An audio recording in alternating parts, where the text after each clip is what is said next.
Hello, everyone. This is Richard Kazami from the Old Astoria Neighborhood Association. Thank you for joining us. This will be our last meeting until our summer break, much deserved, is coming up. And we have a great program today. To go over briefly, Old Astoria Neighborhood Association, our mission is to promote communications between residents and city agencies, private business, and or developers, charities, and elected officials. We also give input on zoning and city planning decisions and enforcement that affects the character of our neighborhood. We promote local business environment for economic growth and neighborhood reinvestment, enhance the cultural health of the neighborhood, both for artistic achievement and promotion, and in relations to the various ethnic groups. And lastly, we try and promote security and quality of life. So now you have it there in a nutshell. We'd like to also thank both the borough president and our city council person, Tiffany Caban, for funding. We greatly appreciate it. With that, it's been an interesting month. It's great to see summer again. I know I was down on the waterfront area by Hallett's last week, extremely busy, extremely bustling, people all over the place. It was wonderful to see. It's great to see everything coming to life, and especially to see the kayaks back. That was great to see also. So, a couple of things that happened. Last weekend, we had a cleanup at the Whitey Ford Field. We had a lot of participation. It was including our association, the Friends of the Whitey Ford Field, Frank Sinatra High School, and the Queens Legged Softball Association all participated with our council member, Tiffany Caban. So we did our best to get this field ready for use as soon as possible. We have had some issues with, even though it's been closed, some dog owners have been cutting the fence to get in, and that does cause issues in terms of trying to keep the field in a playable condition. But we do hope that as time goes on, we're going to keep on top of maintenance, and it will end up being the wonderful spot for people to view, people to visit, and for some great games. There's nothing like hitting a softball right towards Hellgate and seeing it go in between the two bridges, at least visually. So that's great. Also, if you remember last meeting, we had a presentation by a bus owner here, school bus owner who had big problems with vandalism in her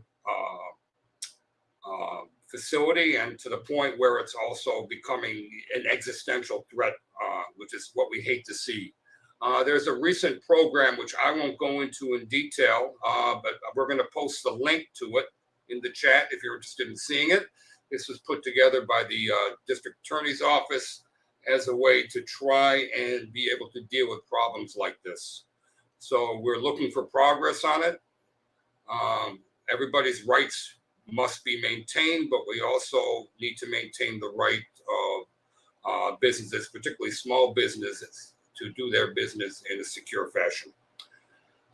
Okay, that being said, that's our brief intros. We're very lucky to have with us our new state senator, Kristen Gonzalez.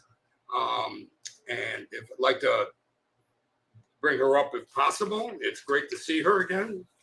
Last time we saw each other on this was, I think, during the debate, correct? Yeah. We were just talking about how I think it's been a year at this point, but it feels really good to be back and catching up. Good. Yeah. And it must have been a real interesting year for you. You've got your first year under your belt up in Albany. And from what I read in the media, you seem to be, knocking it out of the park. You seem to be doing quite well. Speaking of Whitey Ford Field. So, I'm glad to see that. I know we need strong representation, not just for the macro issues, but the micro issues. They're just as important. As they say, all politics is local, but we're very local. So we look forward to your support to deal with our issues that we have. So. Absolutely. And I really do appreciate the the intro and the nod. We've been hard at work in this first year, and I think that's what we're doing, right? The nature of this job is you have 6 months of a legislative session where I am living in Albany half the week, during the session, then coming back to the district. So you're kind of back and forth. And now we're back here full time. So it's been a big balance between making sure we're up in Albany legislating, fighting for all of these like large coalition battles, but then also, we've been organizing in the district around the hyper local issues like traffic violence that we're seeing. We had a lot of deaths throughout our district, unfortunately, and so we've been working with the Department of Transportation, and you might have seen us in Astoria. We've been tabling and canvassing to get people to fill out the DOT surveys and have their feedback incorporated in this very hyper local process. So we've been doing both, and I'm also happy to give a little bit of a recap, if that's helpful, of how things went in Albany for folks who may want it. Good. As a matter of fact, I forgot to mention this earlier to anybody watching. If you have any questions of any of the presenters, just type them in the chat into the stream, and we will see them, and we will I'll read them off and hand it off to you, and you go with it. So tell me about some of your legislation that you put out this year and that you supported. Yeah, absolutely. So just again, a reminder, we have this I'm a new state senator. It's a new district, right? It's a 3-borough district. We have Queens, Astoria, Long Island City. We also have Brooklyn and Greenpoint, Williamsburg, and then Manhattan. I'm from 14th Street to 42nd Street. So we got Gramercy, Kipsway, Sci-Town. So it's a pretty big district. But the things that unify us and really, were what fueled us in Albany are the housing crisis. We represent some of the priciest real estate in the entire city and entire state. And so a lot of us are just struggling with the rising cost of living, the rising cost of rent. And so our primary fight was around housing this year, especially bills like good cause eviction that, create real tenant protections for all the housing that's being built in our district. We're talking about a housing crisis. We're developed in Senate District 59. We're adding new housing to the market. We want to make sure that if we're adding new housing to the market, that the people who move in are protected, and through bills like good cause eviction have the right to renew their lease and a cap on how much their rent can be raised at the end of the lease. Because you have all these market rate units where you get, $800, $1,000 increases, and that's equivalent to an eviction for a lot of New Yorkers, right? We can't afford that. Our wages aren't going up the same. So we fought for that bill and fought a lot for housing. We also are united in this district by climate, because being on the waterfront, we not only have to keep an eye for a sustainable and protected waterfront, we also got to keep an eye for the power plants that we have here in Astoria. So we very much were pushing for climate legislation, a just transition to renewable energy, and bills like the Build Public Renewables Act, which we did get passed this year. It's a huge win that gives the New York Power Authority the right to build its own publicly operated, publicly owned renewable energy sources. So those are two of the biggest priorities. And for more information for folks in the district on my personal placement in the legislature, I am the chair of Internet and Technology. I'm a former tech worker. So being able to chair the Senate's Technology Committee meant that we took on a lot of legislation around cybersecurity, because we're seeing a lot of hackers and ransomware attacks. We want to make sure our data is protected in New York State. So we passed legislation like the Secure Data Act, which I carried personally and got through the Senate.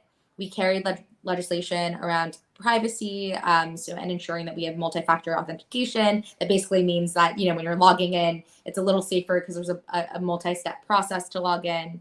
And we introduced bills around. And now actually algorithmic bias, artificial intelligence, so we're taking that on. I'm also while I chair the Internet and Technology Committee, I'm on the Energy Committee. So that was a big part of the things I mentioned with Build Public Renewables and fighting for climate legislation. I'm on the Disabilities Committee. So we were able to, advocate for legislation that really acknowledges that our city is not built for those who are differently abled in so many ways. I'm on the Transportation Committee. A big priority this year was fix the MTA. And I'm really proud to say we won investment in our MTA also around accessibility. But in addition to that, we won 5 free bus routes. So for the first time, we're going to have now, 1 bus route per borough as a pilot, and we're going to see if we can continue to expand it so that our MTA or public transit is affordable, right, and accessible for folks. So that was another one. I'm also on ethics, but basically, what all of this to say that my priorities not only were the big coalition ones throughout the budget, but pertaining to the specific committees that I chair and am sitting on. And happy to get more into any of those if folks have questions. Mm-hmm. Okay, what do you see coming up for the next session, or your priorities or your goals in that route exactly?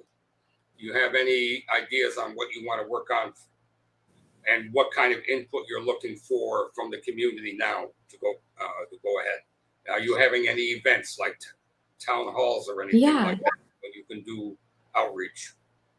That's a great question. So we did do a post-budget town hall, and this is, the thing I always try to drive home to, because every level of government is working on a different thing, has a different process. So it's not intuitive what to track based on what elected you're looking at, what level of government, right? Mm-hmm. In the state level, we have one of the biggest obligations is the state budget, which is about $227 billion a year. And it would be one of the largest economies in the world if New York was its own state. So our responsibility starts early in session, like February, March, where we work with the Senate, the state Senate, to create our own version of the budget. The Assembly creates their own version of the budget, and the executive, our governor, introduces her version.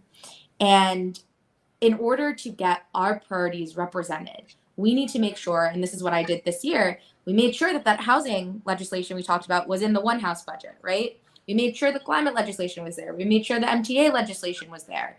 But where the fight happens is once you have those 3 versions, the governor, the leader of the Senate, and the speaker of the Assembly go into 3-way negotiations. And it's taken out of the elected's hands, and it's really on those 3 leaders to come to the agreement on the final budget. And then we vote on it. And there were a lot of controversial things that the governor put forward this year. She didn't want to budget housing, so she kicked housing out of the budget altogether, which is pretty unheard of. And I'll talk a little bit more about what we'll need in the second half of this year from everyone here who will need you to be involved around housing. But she had some concerning things. She had, lifting the charter school cap, which our public schools are already struggling. It's not something this district necessarily wanted to see. We got a lot of emails and phone calls from constituents who are not happy about the proposal. She introduced legislation around public safety that really didn't address the root cause of the issues. You want to make sure we're investing in our communities. Her version of the budget didn't do that. Instead, it focused on things like pretrial detention. You don't even have a conviction. You're waiting for trial for years. You're accused, not proven guilty. And we wanted to make it fair so that, people who are wealthy in the city, they can pay to sit at home and wait. But if you're working class and you haven't been convicted, you can't pay, right? If you can't make your bill, you're not able to pay. So she had a really severe, proposal for that again, doesn't really address the issue. And she had some other, proposals that didn't represent this district. Ultimately, like I said, we ended up, we didn't lift the charter school cap. We ended up taking 25 zombies offline, but we did win, universal school lunches. We won, as I mentioned, around climate, so BPRA. We won around, when it came to specific things in housing, emergency rental assistance program for NYCHA residents. So we got significant investment for any of our NYCHA Astoria houses tenants who may be behind in rent, and also significant investment in infrastructure upgrades for NYCHA. But we didn't win on tenant protections. And so the second half of this year, I had a budget town hall where we went through all of this. But what we're going to need is this district, especially Astoria, where rent prices have doubled and tripled in the last couple of years, to really be engaged, work with us as we're going to have more organizing opportunities around, advocating for good cause eviction. We're going to be probably doing more, work with our office one-on-one constituent services. Reach out to us if you have trouble with your landlord. That helps us track the issue too, and bring real data, for next year. And I think the last big thing I would say, in addition to staying engaged around housing in preparation for next year, I would say around traffic violence and street safety. If you're concerned, you want to make sure that everyone's safe, pedestrians, bikers, and drivers are all safe, then we are, we've been tabling, like I mentioned, would love to get your thoughts and would love you all. And I think we can share this maybe in the next newsletter, the next newsletter for this organization, the link to the Department of Transportation survey in Astoria so that you have a chance to have your voice heard and we get additional infrastructure investment from the DOT to our neighborhood to help make everyone safe. And I think those are the two biggest things. Good. We've taken certain positions here, which you may or may not agree with, but I'd like your opinion on them. Number one, we're just talking about the traffic controls, the transportation issues. We've just felt that, that no bike lanes should be constructed, okay? And all the old bike lanes should be brought up to speed in terms of traffic controls. I don't think there should be a corner that doesn't have a light for the bicycles, a light for the automobiles, and have them, give time for people to make turns. This is something we think is very, very important. That's an infrastructure issue. We'd love to see what you think about that and whether you would support that, because I think that's it's very important. And then one other thing was, let's say on the good cause eviction. Is there, at one time there was going to be a carve out for people that were for buildings when the residential, the owners actually fit within the buildings. I want to know if that still exists. And one reason why I think that's a very good idea, okay, is beyond the fact of just the dollars and cents. One of the main things that makes a neighborhood go downhill as quickly as possible is when it's all the owners move out. They're no longer there to take care of the buildings. Something like this, as an additional consequence that people don't think about, is you're going to incentivize people to live in their buildings, to stay there, to take care of the neighborhood, to watch out for stuff. Absentee landlords is the worst thing that can happen to a neighborhood, worse than almost anything else. So that is something that might come about with that carve out. That's actually, I think, a positive. So I hope you consider that. Yeah. Yeah. We had this conversation, and in the final version of this bill, in the tenant or housing package that the Senate and the Assembly negotiated and then brought to the governor, and the governor threatened to veto, which is why we didn't pass anything on housing. So that, that's already concerning. But in the final version that we negotiated, it was it exempted or carved out any landlords who owned 10 units or less, and that includes like the owner occupied unit. So that was the final definition. I think there's on both sides, strong feelings and opinion if 10 is the right number, if it's too high or too low. We've heard from both, but 10 was the number that was agreed on. And I agree. I think we need to encourage, landlords and homeowners to stay in the neighborhood, be part of it. But what we're seeing in Astoria, what we're seeing in Long Island City, right, are a lot of large corporate landlords buying a lot of land because they want to develop, more luxury housing here. Blackstone right now is one of the biggest landlords in the entire world. And it's a private equity firm, right? And so that's what we really want to prevent. And, when it comes to like a bill like good cause eviction, it's not only trying to be fair by, it did have that carve out, but it's also trying to be fair in that from a landlord's perspective, it only applies to tenants who have, maintained the terms of their lease, have been good tenants. Like if it does not apply to any tenants who have, not paid their rent, who have broken any terms of their leases, who have damaged property, right? So it's really just applying. It's also, those people are carved out too. It's just applying to if your tenants, been a good tenant, maintained their up end of the bargain, then helps them stay in the neighborhood too, because we want homeowners to be there. We want our landlords, small landlords to be there, but we also want, our tenants who have lived and been lifelong renters. I'm a lifelong renter. My mom's a lifelong renter.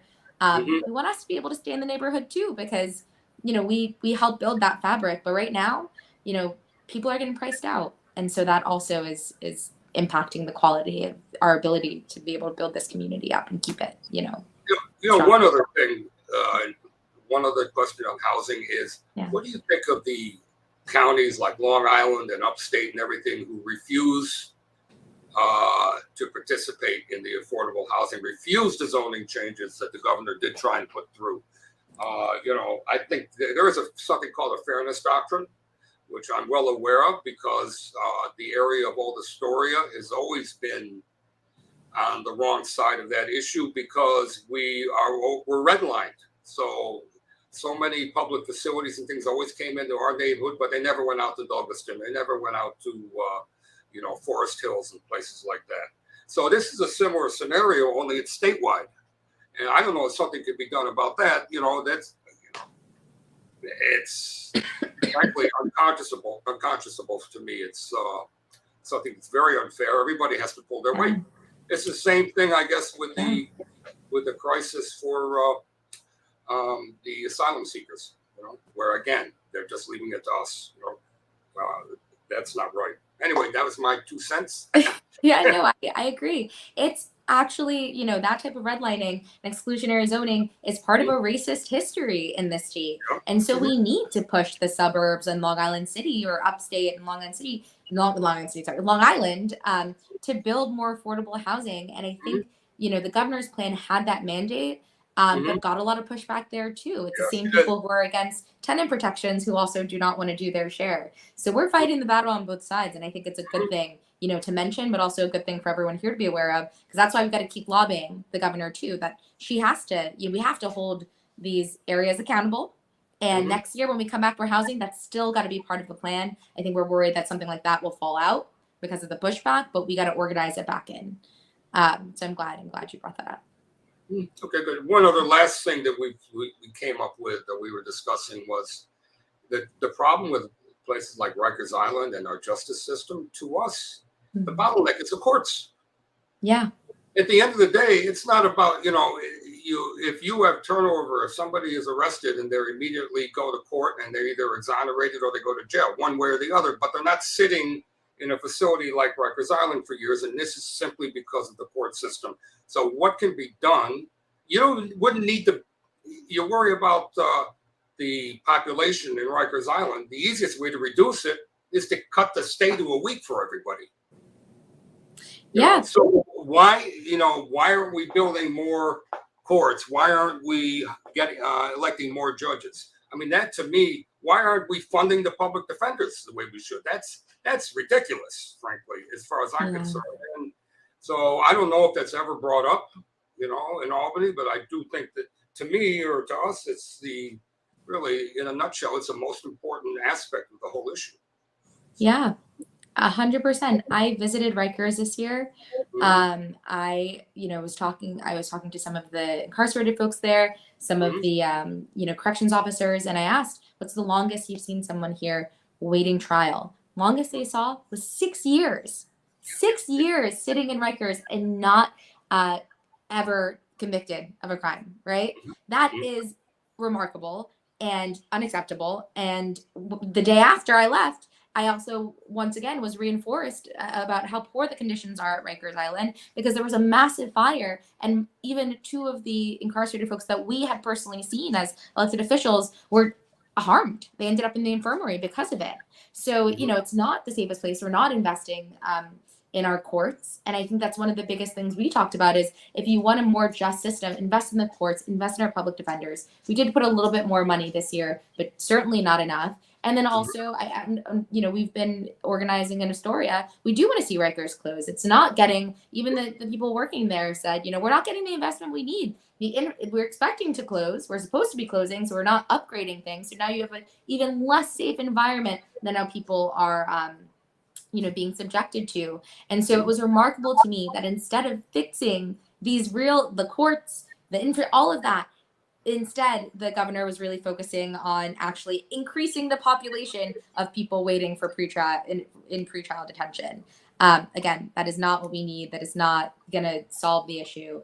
And it's not real public safety. If you're 80% of these people are Black and brown New Yorkers, are working class, and vast majority don't end up. I think over 90% do not end up getting convicted of a violent crime. So you are actually talking about a safer population, even though the narrative doesn't always reflect that.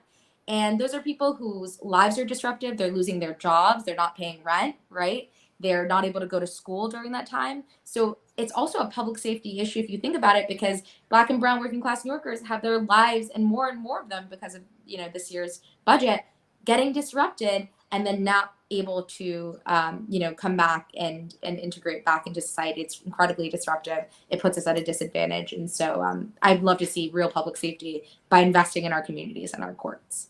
And I'm really glad that you brought that up as well. Good. Thank you. And thanks for your great responses. I know you have to go at 7:00, so would you like to give information to everybody on where your office is, how you can be reached, anything pertinent information? And if you want to put it in the chat, just put it in the private chat, and our host, Talisha, will put it in the streams for everybody to see. You can do Got that. it. Thank you. Yes. So we, as I mentioned, have a tri-borough district. It's the only one. And we just opened our office near Grand Central, about a couple blocks away. And, we wanted to make sure that it was easy for everyone to get to. So we have a transit hub nearby. Should be easy for Astoria to get to as well. And we're open. We're fully operational. Come visit us. We can share the address. And we'll go ahead and do that. I have a community affairs team that has been working on cases every single day, everything from unemployment to housing issues to even helping, even if it's not something our level of government deals with, whether it's an immigration case or something like you see a pothole in the street, still reach out to us. We'll work with a city council member, who has been really good about those infrastructure issues too. So please, anything that you need, we're here, we're operational. You can reach out. Our email is gonzalez@nysenate.gov, gonzalez@nysenate.gov and .gov. And, we'll also be, through our social media, be posting, which is the same, Gonzalez 4NY.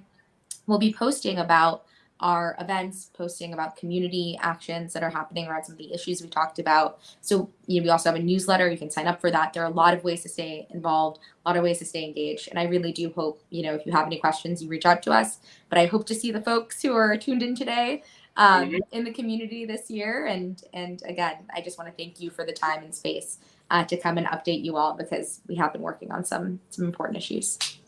Yeah. Good. Well, hopefully we'll see you at the fireworks on Thursday. Yes. In Astoria Park. Amazing. I love this time of year. The fireworks are always gorgeous. So also a plug for anyone on this call, go to the fireworks so we can all see each other. Yeah, definitely. Amazing. Okay. Well, thank you so much. Okay. It's good to see you again. And anytime you want to check in, please do. Okay. Next on our agenda is it's interesting. The name of our association is the Old Astoria Neighborhood Association. And I often get calls that even though the name refers to a geographic area, it also has a time element to it. And often we get calls from people asking about the history of certain areas, certain buildings. Just this last weekend, I was helping out on a walking tour of the whole neighborhood with another group from Manhattan. And, there's a lot of history here. Our buildings for the United States are very old. The building I live in is over 100 years old. And in our neighborhood, I know there's buildings going back to the early 1800s. So with that, I'm very pleased to invite an old friend of ours, Richard Melnick, who's an author. And Richard he served in the United States Army. I'm reading his bio as an airborne infantryman in Hess, West Virginia, and in 7 U.S. states, achieving the rank of Staff Sergeant. Former president of the Greater Astoria Historical Society.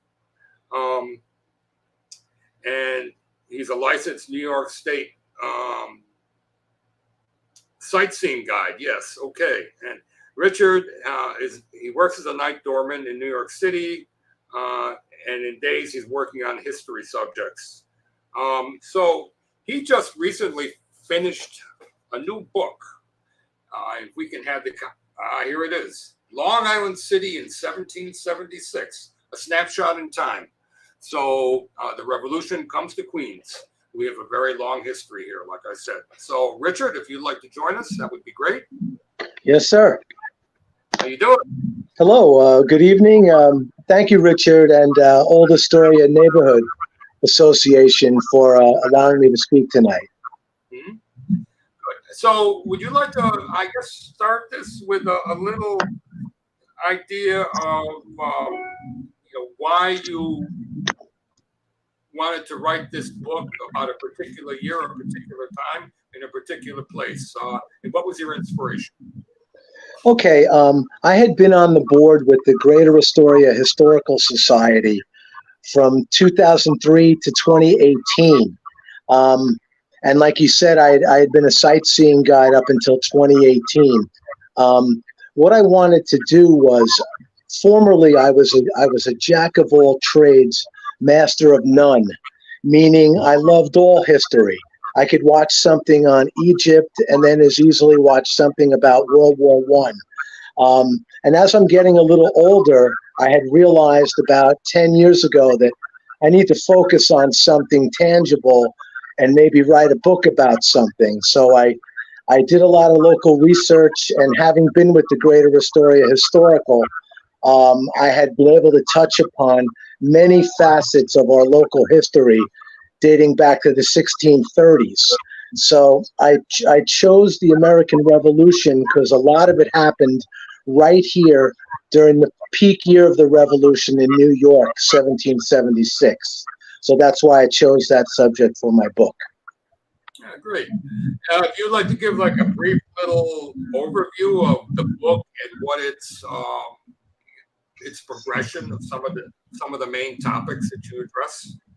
Sure. Well, in the book, in the earlier parts, I state that 1775 was Boston. A lot of things happened in New England to start the revolution off. Then, as in April of 1776, the war shifted from the British evacuated Boston, went to Halifax, Nova Scotia to regroup. Then they came to New York to invade, to take New York City from the Americans. In August of 1776 was the famous Battle of Long Island, also referred to as the Battle of Brooklyn. And the Americans were trounced in the largest battle of the Revolution on the Brooklyn Heights. And then after that battle, the Hessians, who were German mercenaries that served with the British and the Hessians swept into what is now Long Island City. And after the Patriots, the Whigs, the Americans fled the local area, all of Long Island City and all of Queens for that matter, and Kings County, which is now the borough of Brooklyn, and Manhattan were occupied by the British for 7 long years. So all of those things happened right here in our neighborhood, and some of those sites and roadways still exist to be found by people that are inquiring. Good, good. Okay, we have some questions actually that were brought to us by Very good. Let me see. The first one is, why the title Long Island City? Long Island City didn't exist until 1870. Okay. Well, I brought Long Island City into the modern age. Long Island City as an incorporated city and as a political entity lasted from 1870 to 1898. Then, with the great consolidation of the 5 boroughs in 1898 to create the city of New York, Long Island City as an incorporated entity fell away, and it became only a part of a section in the borough of Queens. But with the Greater Astoria Historical Society, they had written a few books with my help, but I was never the lead author, so that's why I did this book. But Long Island City is 11 square miles, and that covers Sunnyside, Hunters Point, Blissville, Astoria, Ravenswood, Steinway. So all of those hamlets and neighborhoods became Long Island City, and that was our, with the Greater Astoria Historical and myself, that was our area of focus. The 11 square miles of Long Island City, including the surrounding waterways of Newtown Creek, the East River, and the Hell Gate up around to Bowery Bay, where Rikers Island is, and the inland border areas that include Woodside and East Elmhurst. So that is the focus area of the book. Okay, can you explain to the audience who the Tories were and who the Whigs were? And also, why are there two different spellings for the Hallets family? Hallets with one T and Hallets with two T's. Okay, first off, the Hallets, the family spelling had two T's at the end. But now modern spellings, and a lot of different places have done this too. They've dropped the second T in Hallett. So Hallett's Cove Playground, Hallett's Point Playground, and even the Hallett's Cove condo on Hallett's Point, they've all reduced it to one T. And it's funny that some places use an apostrophe S and some places use just an S. So the apostrophe usage is sporadic. And I don't think there's any written rule on how to refer to it. The people that created the parks or the buildings can name it as they wish. As per Tories, the British, the supporters of the British Crown and Parliament and Empire were called Tories. And today, in the United Kingdom, the Tories are one of the two major political parties. They were also referred to as loyalists and royalists. So many people that were British supporters when the British Army and the Hessians came into the area, they were very happy to see the British here. So the Tories and the Loyalists would report on the Whigs and the Continentals and the Patriots, who were the American supporters. So that's the difference. It was the Tories versus the Whigs, the Loyalists versus the Patriots. So anyone who stayed here who was a patriot was either imprisoned or they were made to sign an oath of loyalty to the British Crown in order to remain here in Western Queens, which was part of the town of Newtown at that time. Further along that, you said 7 years was the time period the British occupied Queens. Was there any kind of organized guerrilla warfare? Was there anything going on to make their stay more difficult?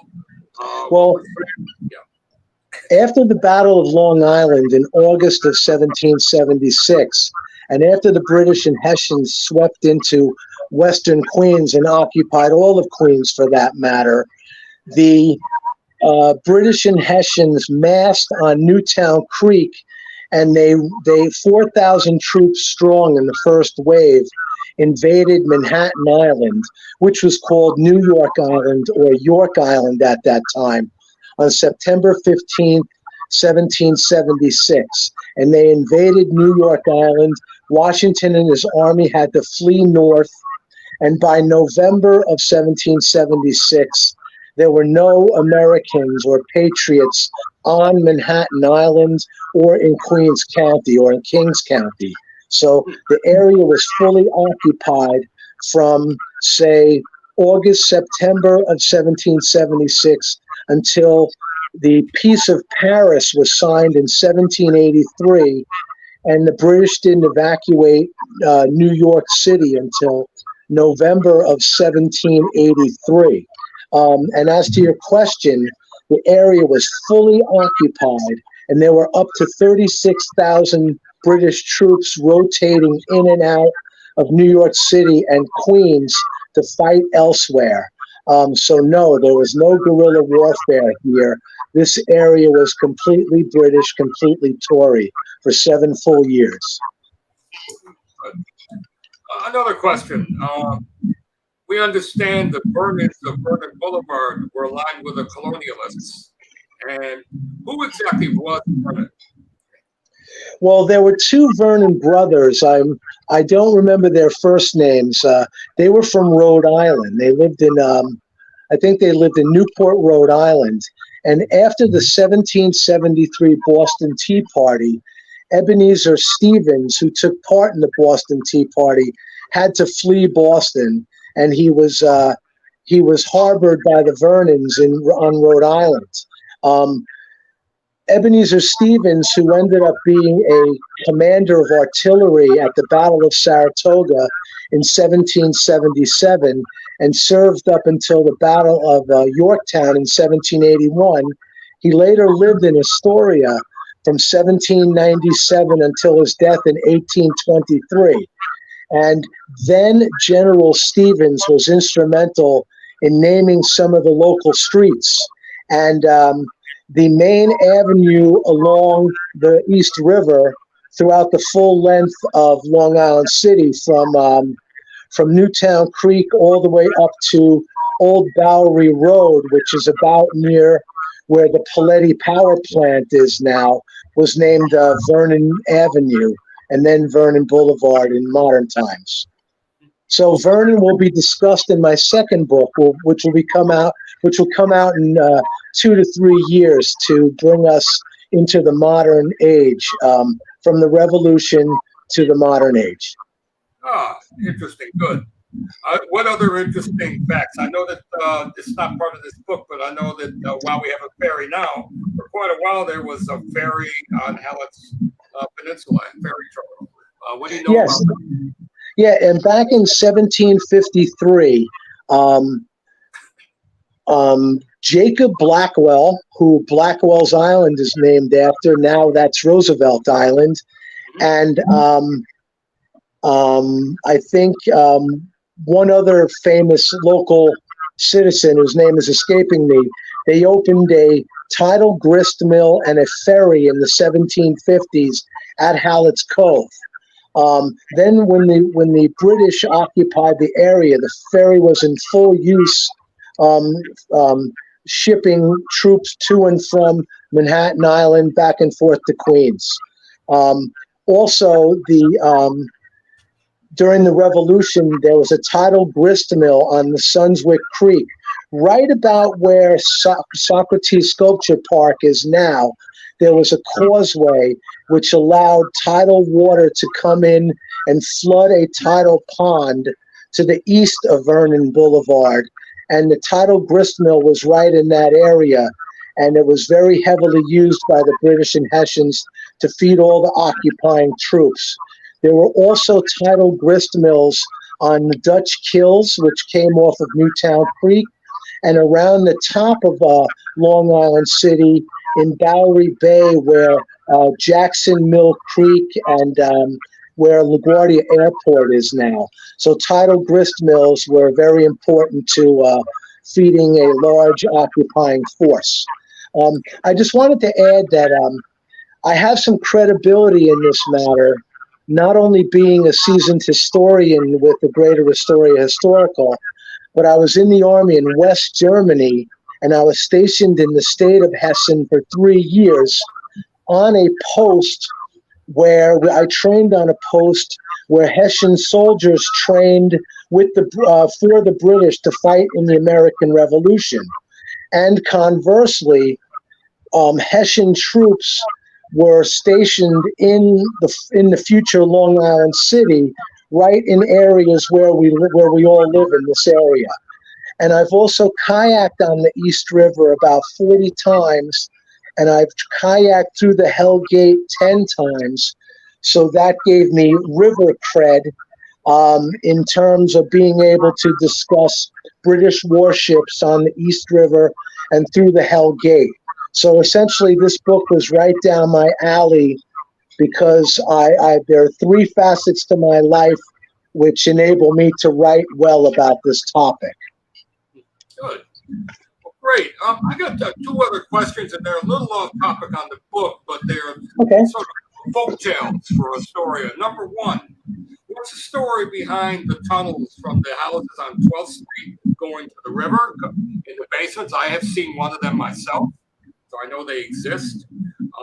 That's one question. And number two, we've heard the story about John Jacob Astor and how the area is named after him, and it had something to do with St. George's Episcopal Church.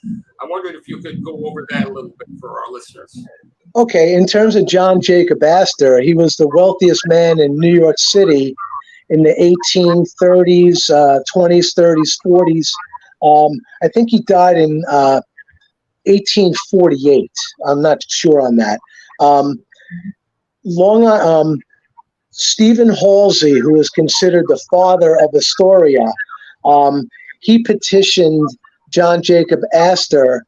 He asked him for $2,000 to form a township to be named after him called Astoria.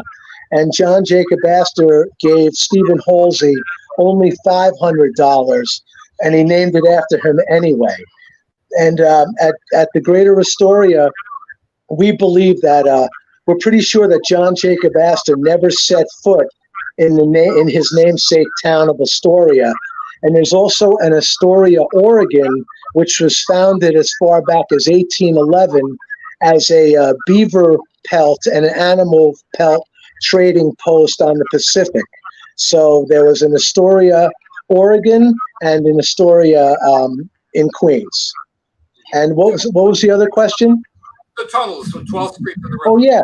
On 12th Street, the corner of 12th Street and 27th Avenue, there was a house supposedly with tunnels that came out behind the house.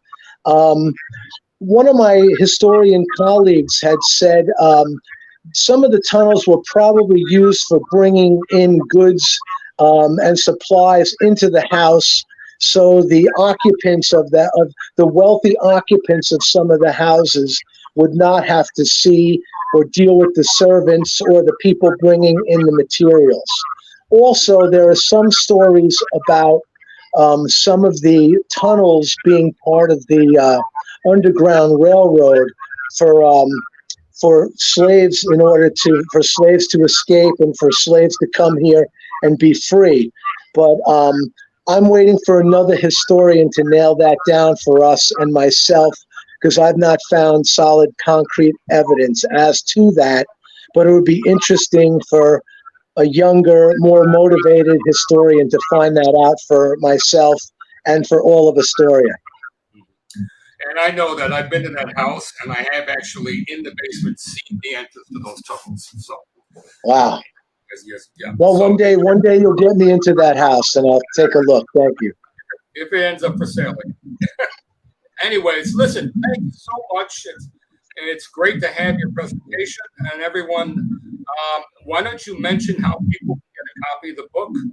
Okay, and we hope this is the first of many.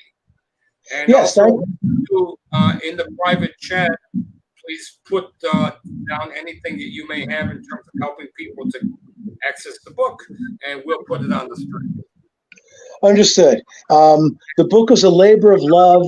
It kicked my butt, but I ended up, after 5.5 years, it came out. It's available on Amazon and through the History Press and through Arcadia Publishing.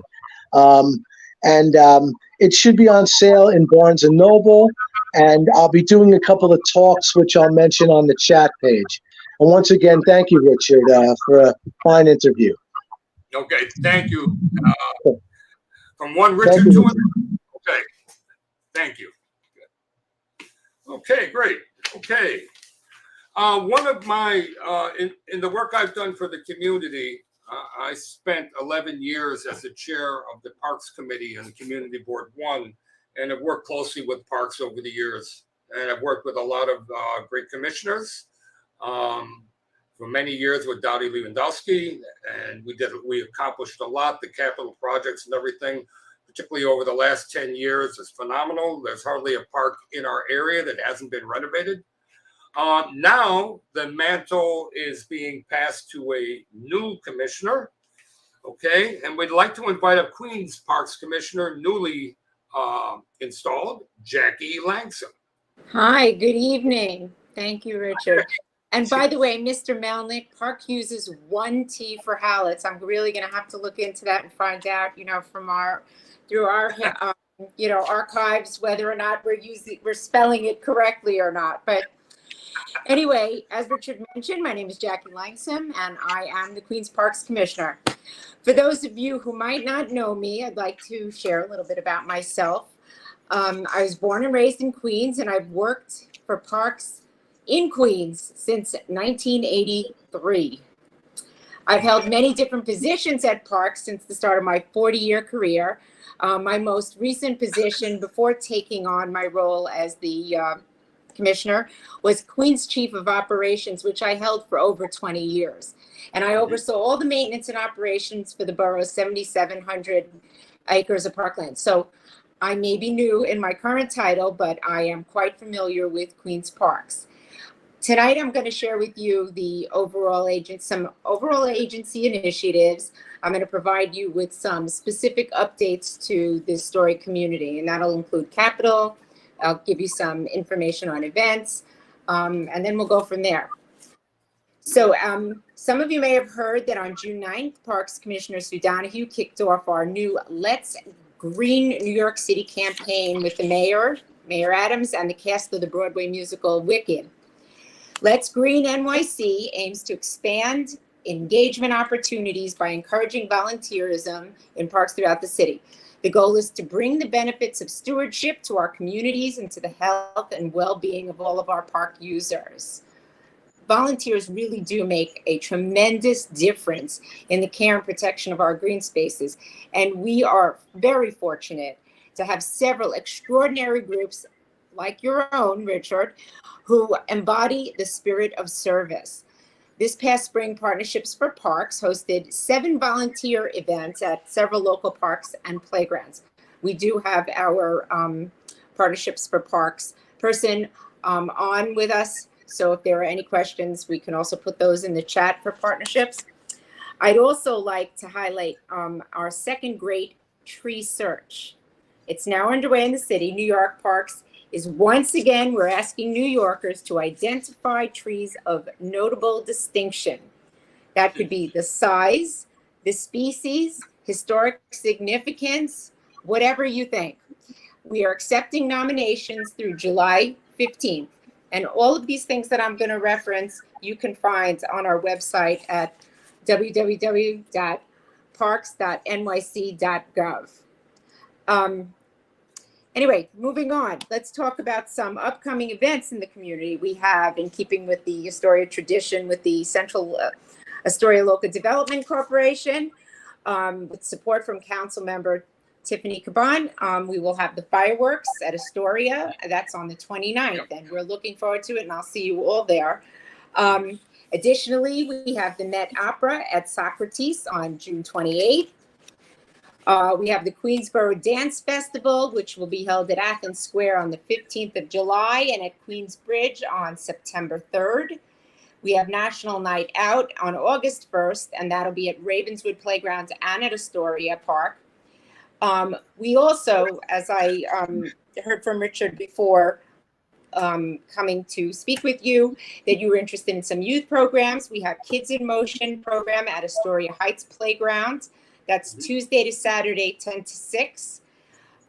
New York City Parks and Recreation staff will be at the playground to promote outdoor fun, including organized sports, boards games, water games, and more. We hope to have a second Kids in Motion location up and running at Athens Square by July. Finally, we're proud to present this summer's Movies Under the Stars program. It'll be held at Astoria Heights on July 2nd, Queensbridge Park on July 21st, Athens Square on the July 23rd and August 27th, and Rainy Park on September 2nd. I also know how important Astoria Pool is to this community. Thankfully, through $18.5 million in mayoral funding, we were finally able to make several really much needed large scale improvements to the pool. Many of the features they reached their end of their service life. It's almost 90 years. The pool is getting an entirely new tub lining, a new deck, and an entirely new filtration system, much needed.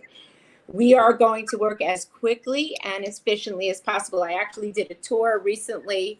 I think it was maybe a month and a half ago, with 2 deputy commissioners, one in charge of capital and one in charge of pools and all of our maintenance. We are doing everything we can, and I believe that the contractor is really doing a good job and moving as quickly as he possibly can. But we are working to have the pool reopened by the summer 2024 season so that it can continue to serve this community. We had recently renovated the spray shower adjacent to the pool. That will be open throughout the season. We really do understand how important this pool is to this community. In addition to Astoria Pool, there are several other capital project updates in your community. At Astoria Park, we'll be starting construction this fall on a project that includes newly paved pathways and benches around the Great Lawn, new picnic and game tables, new drinking fountains with bottle fillers, additional lighting. That's at a cost of $5.4 million. And that construction is estimated to be completed in fall 2024. At Hallett's Cove, which I also know is one of Rich's questions for me, the handball court reconstruction began in May, and it's expected to be completed in November. The work taking place in one section of the park so that we can keep the rest of the park open. It's only one portion of it. There's construction of a new administration building at Socrates Sculpture Park, also known as the Cubes. That began, it's expected to be completed in February of 24. The administration building is going to provide new administrative offices and indoor space for year-round community programming. I recently met the new interim executive director, Katie Dixon, and her team in May, and we are going to be working together hand in hand. She'll be joining us actually in a few minutes. Oh, I'm sorry. I didn't mean to like. No, that's perfect. It's great. I didn't mean to take her gun to the end. Sorry, Katie. No. Anyway, we're also working to reconstruct the seawall at Socrates Sculpture Park. That project is in design and it's expected to be completed November. Rainy Park, I know, is another project you asked about. That's in procurement, and we hope to award the contract and begin construction in a few months. I think it's also important for me to tell you a little bit about staffing. So we're in decent shape right now. As a result of baseline increase for this current fiscal year, there are 2 additional full-time park staff members now assigned to Community Board 1. We've also hired an additional 5 full-time workers for a second shift at Astoria, Queensbridge, and Rainy Park. This is really great news. You may not sound it all to you, but I'm telling you, this is really good news. These are full-time workers. Fiscal year 23, we also received discretionary funding, and we hired seasonal staffing at Astoria and Athens. That is in addition to the seasonal staffing we always have each year. I am really thankful that you invited me to your meeting, that you were, I know that you wanted to get together as quickly as possible. I'm sorry about my broken foot way back in February, but I'm happy to, take any questions that you have. I am aware of some of the other questions that you had for me, and I don't know if you just want me to answer those or you want us to talk about whatever's on the chat. It's your time. Okay, thank you so much. You covered a lot of things there. That's great. I have actually received a lot of input, though, from a lot of community members. Parks is something that touches everyone's lives, and it was amplified during the whole COVID pandemic exponentially. So it is important to a lot of people. number one, as we ask these questions, if it's something that you have to go back Mhm. to get an answer for, please, just tell us. And if you can send it to us, we'll post the information on our Sure. site, and people can come back and check it out. So, don't feel that you have to come up with an answer right away. Okay, I have some staff on with me. I don't know if they can chime in. I don't think that they can based on the way, Well, Eric. we have Eric, and I think we also have partnerships, right? Yes, I'm so excited that we have them both on. I didn't know if they were going to be able to get on because of the way we're doing this. Okay. Alejandra, you on too? Well, she may. Yes. There we go. Okay. I made it. Hello. Hey. So I'm going to start with questions from the chat. That's a priority, okay? And then I'll go back to something that we have, and I'd like to start with, Anthony, and I hope I pronounce this right, Libera Tosioli, who's the president of the Astoria Park Alliance. I just say Anthony L. But anyways, he's just saying good evening, okay? Anthony, do you have any particular questions you want to ask?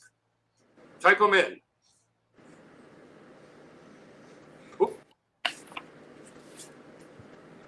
Okay, well, I guess he just wanted to say hello. Good. Okay, next we have Rosalind Retwa. What about restoring adults-only lap swimming at 7 a.m. and 7 p.m.? Well, you can take that. I don't know if that was ever taken away. It might have been. I'm not sure. Well, during COVID, this has been a difficult time for us with lifeguards.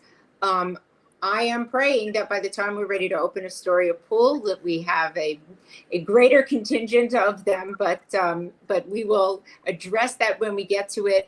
I know that we're doing at least some programming in each of the boroughs with adult swimming, and I don't have the information. Since we don't have, and this would have been at the Olympic-sized pool, since we don't have one this year, it'll be at two of our smaller pools, the intermediates. We can get back to you with exactly where that will be this year. Good, and we'll get this on our website when she gets us the answer. Okay. And now we hear from Anthony. Okay, Anthony, great. He said, first, congratulations on your new position. And then second, a word of thanks to the frontline staff in Astoria Park, to whom Astoria Park Alliance works so closely. They do a great job. Third, come up with third. Here he is. We want to ask about the diving pool plaza. Construction was completed in 2020 on that project, and yet it was never opened up to the public for use as intended. Well, I think what he's saying is the only entrance to this is from the pool itself. So it's basically just being utilized by pool patrons as a place to sun themselves. Originally, in fact, going way back when I was Parks chair, it was supposed to be a performance space. And because of funding issues and time issues, that never happened. But still, it was supposed to be open to the public with a separate entrance. Well, there is a separate entrance for that area. I too would like to see it used for performances. We do have some issues where we would have to coordinate with how we are managing the pool, especially if we're doing late hours for swimming. But programming also, again, once again, is dependent upon lifeguards. But there's nothing from keeping us from doing other than the construction right now. But there is really, we should work towards programming. Eric, I don't know, you probably can give a little bit more background to this, but I don't see why we can't do programming, at least even when we're not using it and it's not under construction. Well, right now it's part of the construction area to a certain degree. So we would have to wait till the construction is done. But it's definitely something that we can definitely look into when everything's done. By the way, I'd like to add something to this. There's been recent discussions, hot and heavy, over the last 3 or 4 months about discussions about actually in the wintertime putting an ice skating rink in that space. So that's been something that's going around the community quite a bit. I know there's no specific proposal for that, but I know that there's a lot of public support for that. There is no skating rink or anything like that in this area, and that, given the fact that it has the bleachers already there and things like that, it would be really a perfect spot for it. So, Well, just wanted to that's throw it out there. I appreciate it. We love all these kinds of ideas. I don't know how, what would happen with the new liner and the way that the pool is now, but it's certainly something that, I'm open to explore. We're talking about the diving pool, not about the regular pool. Oh, well, The diving pool area. okay. So we would have to talk about exactly how that would work. I'm not exactly sure. Yeah, it's just something to I'm think open. I'm open to all kinds of creative ideas, Richard. I mean, Commissioner, propose away. Commissioner, there is on the market sort of a portable ice skating rink liner, so we can talk about that. Okay. Is Yeah, that exactly. what you're talking about, Richard? Basically, yeah. I mean, it was Okay. actually talked about both at Athens Square and Astoria Park. I think we personally think that the Astoria Park makes a lot more sense, and it's also just because of the bleachers and things. People love to sit and just watch people. Sure. Okay. And there is actually there's really nothing. There's no organized activities in the wintertime here. So Okay. Well, Okay, we can look go ahead. into that with you. All right. Jeff Martin, who is also, I know, part of Community Board 1, and I know he's also a landscape architect. Jeff said hello to Commissioner Langsam. Will the construction of Rainy Park be phased so that parts will remain open throughout the construction? I don't know that I have an answer to that for you, Jeff, but I can certainly get back to you on that. Commissioner, Yeah, do you know, Eric? that is the plan that I have heard, Okay. is that they are going to do it in sections. But Okay. I will follow up with our capital people. Good, great, beautiful. Okay, is there anything else in the chat? I don't see it. Okay, well, here's some of the other questions that were sent to me earlier. Okay. Okay. This one here is, again, if you don't want to answer this, I've got no problem with that. Okay, but basically, this is an issue that's on a lot of people's minds, though. It always has been. What can be done to make the expense and capital budgets more efficient so that taxpayers get more bang for the buck? Oh, these are some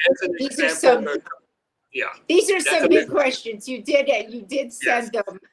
But I think that those are.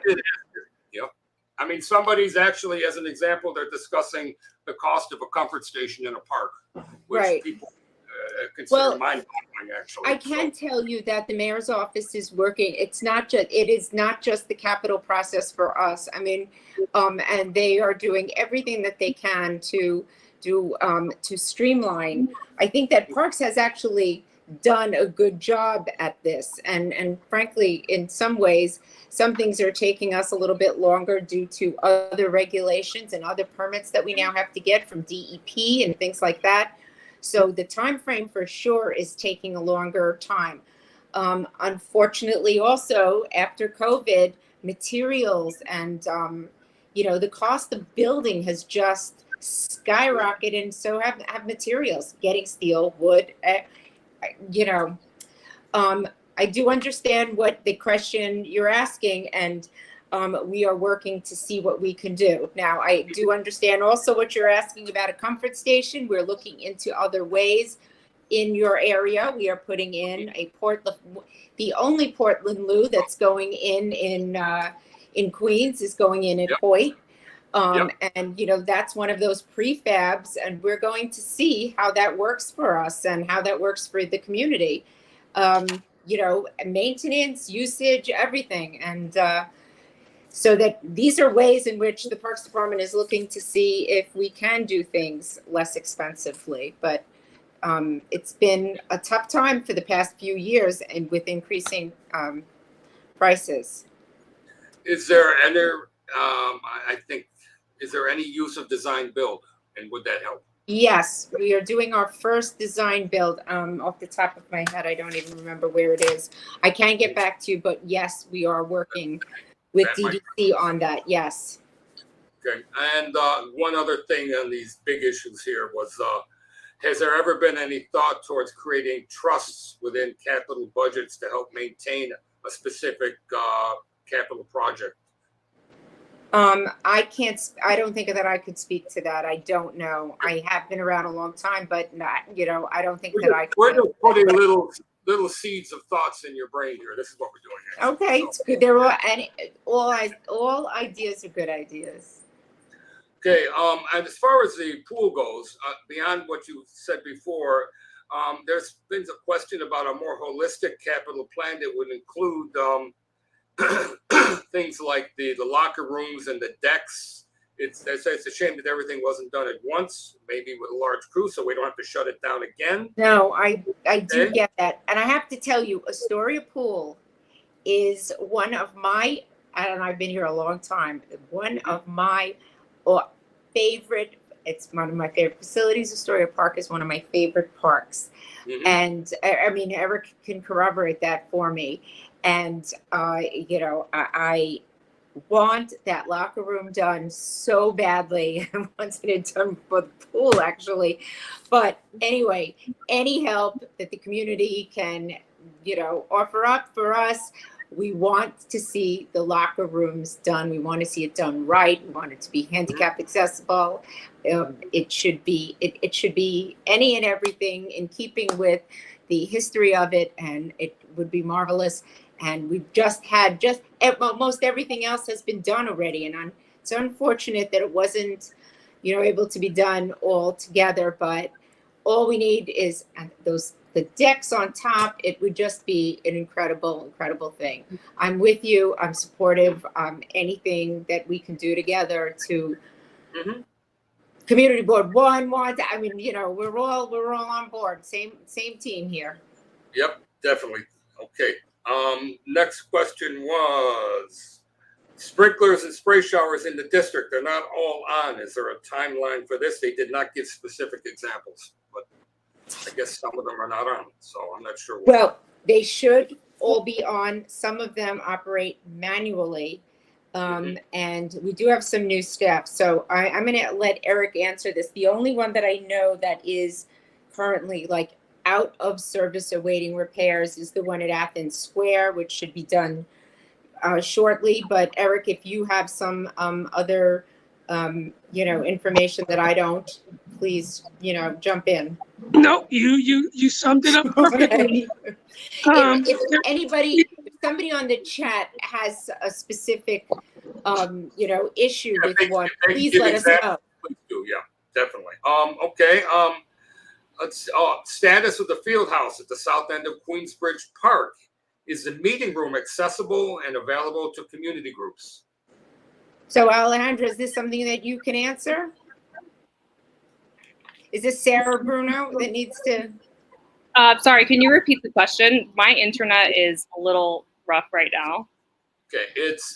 Okay, status of the field house at the south end of Queensbridge Park, the one recently renovated that used to have a tree in the middle of it. Okay. On the roof. Yeah, you remember that? Yes. Anyway, where was I? Yes. Okay. So is the meeting room accessible and available for community groups to use? It should be. I'm not sure if it's open to the public yet. That might be a question that we ask Sarah Bruno. I don't personally work out of that office just because I know internet can be an issue there. And in terms of space, I think they're still furnishing it. So I can get back to you in terms of whether or not it's available and open to the public. Okay, and also now that we have you, Alejandra, okay, there's an increasing need. I know you mentioned some programming for youth, but is it possible that more programming can be developed for all parks in Western Queens, not just certain specific ones? This is very important, particularly this year was very important because of the pool being closed, but in general, keeping our young people occupied and off the streets is priority one. So. Yeah, absolutely. I mean, if anybody has any ideas in terms of engagement, I'm always open to all ears. Programming and community engagement events is something that I'm very particularly passionate about. So I can always leave my information in the chat, and I'm welcome to all brainstorming options and ideas that people have, so we can figure out, one, if things are possible, and two, how we can move forward from different ideas if those aren't.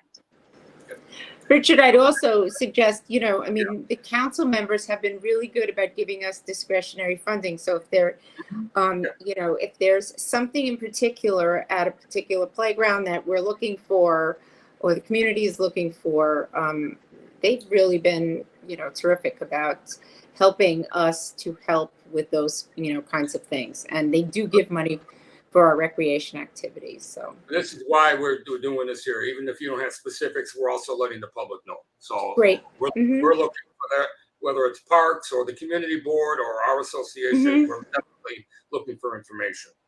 Okay, Whitey Ford Field. We just had a cleanup there last week.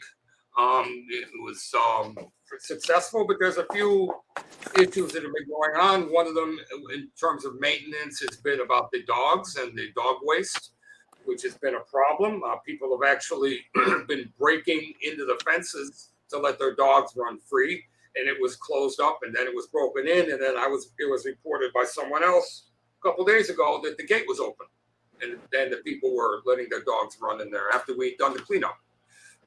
Which is a little frustrating. So one thing that has been brought up as a solution for this is a request to try and add a dog run beyond the right field fence. And also, the other information they wanted to know about Whitey Ford Field was the status of the seawall repair. And also, we talked about this before, and the councilwoman who was with us at the cleanup talked about those temporary comfort stations and whether that would be an appropriate place for it. It's very important because right now, women's baseball teams have a big problem using that facility because they don't have a facility to go. So, I think we need to be fair, and they need to have some sort of facilities. So that was one. And then also, what about the installation of dog waste stations in the parks, particularly those with off-leash? Okay, so as far as the dog run request, so what we would like from the parks department, before we would do any kind of entertain a dog run, we would want a committed group. So that is incredibly important to have a committed group of dog owners who are going to maintain and watch over and care for that particular area. That is one of the main things before we will even move forward to on a dog run. A lot of times what happens is, this is all in the past, we don't have these issues anymore. We want people who are committed, who are going to police their own dogs. They're going to make sure that people pick up after them. They're going to make sure that it's well maintained. And so in order to do that, we have to have an agreement with a group. So if we can put one of those together, and then we can start looking into it, then we would start looking to ask for money from, council to have it built, because they require at this point, water, proper drainage. You don't want those areas to smell. We want benches for them. I mean, really and truly, the community would want it to be a proper dog run like they have, like we have all over. So that is the way that we go about moving forward with that. And if there are people who are interested in doing this, then by all means, let's start that process. Well, we're definitely interested. There's over 5,000 apartments going in that area. Yep. And no place to walk their dogs except that little stretch of public land there, Whitey Ford Field. This needs to be controlled. So I'm pretty sure we can get something arranged. But This is important for us as an association Okay. too. Okay. Okay. Eric, do you have anything that you wanted to add? I mean, I do know that in the community board, we do have a lot of parks that have, the canine waste dispensers. I think that we had a little bit of trouble getting ones for this year, purchasing wise, but we'll be purchasing after July 4th. After July 1st in the new fiscal year. So if in fact there isn't one there, Eric, you'd have to let me know. You got it. And also, That would be helpful. and also, Commissioner, before the site went under construction, it was a dog, issue there also. So we're gonna make sure PEP puts this back on their radar. Good. Is there enough room for a dog run there? We actually talked to an architect for dog runs who actually put together a preliminary proposal, and they said there is in fact. Okay, so you're really way ahead of me on this. Okay. Well, we did this a couple years ago because we've been thinking about it. Oh, okay. And they happen to live in the area. So anyway, it was just the Good. beginning. Okay. So Yep. then we're well on our way then. I'm glad to hear that. Was there another part to this question about Whitey Ford? Did I miss Well, something? wall. The seawall. That's in design. Which would be part of that, is because that would also affect the dog run. You talk about drainage and everything, so that's all part of the same package. Mm-hmm. Okay, let me, for just a few more questions, I want to get through these Sure. quickly. Okay, one thing, can you advise the rules regarding bicycles on paths, plus also what can be done about vehicles such as dirt bikes, ATVs, et cetera, that have been plaguing our parks in recent years? Sure. So Mayor Adams has a new initiative. It's Charge Safe, Ride Safe, Electric Micromobility Action Plan. And we are a part of that. We are having a pilot the pilot just started June 20th. I thought that it was, I wasn't sure that we did this yet, but we actually started on the 20th. It will be in place for a year. So in certain parks, and I'll tell you what those are afterwards, we will be allowing e-bikes and e-scooters on park drives and greenways only. Okay, but not the paths, not the internal paths. No. Because I know No. ATVs, dirt bikes, those are not allowed. They're not allowed on city streets. The police department is actively working they have a whole task force that is working to, this is a citywide task force, not just in the borough, but citywide task force working on this. So, to address the issue of ATVs and dirt bikes. Okay. But with us, if you'd like me to tell you, I can tell you that Astoria Boulevard, the Shore Boulevard in Astoria Park, Ralph DeMarco, Hallett's Cove Playground, Hallett's Point Playground, Rainey Park, Queensbridge Baby Park are the ones that are in your area where during this pilot we are allowing on the greenways and on the closed roads, we are allowing e-scooters and e-bikes. Do you have some sort of a flyer or materials on that? Yes, we do. That. You can Well, as also soon as go you to send that to us, that would be great. yes, Good. www.nycgovparks.org. Things to do e-bikes. That is and we will send you all of this information as well. Thank you. I'm going to go through this quickly. There's one other question we had here. It's concerning PEP officers. Yeah. We will be posting PEP officers in Western Queens, especially Astoria Park. And also we'll be bringing them for large events and gatherings as they come. We do bring PEP in for large events in Western Queens. We don't have a substation in Western Queens, though. The closest substation, I guess, Eric, is Park of the Americas. Corona Park, is it? Park of the Americas, Linden Park in Corona.